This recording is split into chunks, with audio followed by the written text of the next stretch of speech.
வக்ஃப் board matter மட்டுமே நான் சுற்றி பேசுவேன் அப்படின்னு. வக்ஃப் போர்டு விவகாரத்தில் கூட அவர் சொன்னதில் பல விஷயங்கள் தப்பான விஷயங்கள்.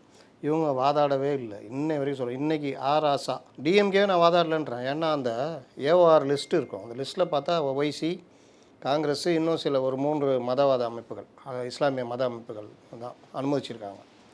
இன்றைக்கி ஆராசா தரப்பில் நாங்கள் வாதாடணும்னு கேட்டப்போ அதெல்லாம் கிடையாது, ரிட்டனாக கொடுத்துருங்கன்ட்டாங்க. இப்போ டிஎம்கேக்கு அந்த நிலமை தான். அவங்களாம் முதல் நாள் அப்படி இப்படின்னாங்க, அப்புறம் கம்ப்ளைண்ட்டாங்க. ஏன்னா அவங்களுக்கு தெரியும். ஆனால் இவர் இன்னை வரைக்கும் நாங்கள் தான் எங்கள் வழக்கறிஞர் தான் போய் வாதாடினார் அப்படின்லாம் சொல்லிட்டு வாதாடினது இவர் வழக்கறிஞர் தான்.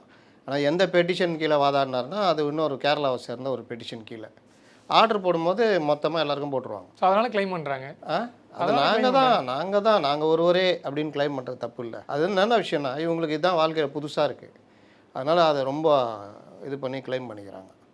அதில் நீங்கள் சொல்கிறத சாதாரண மக்கள் உங்கள் தொண்டர்கள்ட்ட போய் சேரும். பொதுவாக பார்க்குறவங்களுக்கும் சேர்த்து தான் உங்கள் ப்ரெஸ் மீட்டு. அப்போ இது அந்த ப்ரெஸ் மீட்டு ஒரு அனுபவம் வாய்ந்ததாக ஒரு எல்லோரும் ஏற்றுக்கொள்ளக்கூடியதாக இருக்கணும்.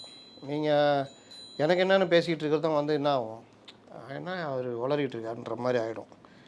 அதனால் அவர் என்ன சொல்கிறாரு, நாங்கள் தான் அப்படின்றாரு. நீங்கள் தான் இல்லைன்றதான் நம்முடைய வாதம். Meenakshi Academy of Higher Education and Research. Admissions open. Apply online.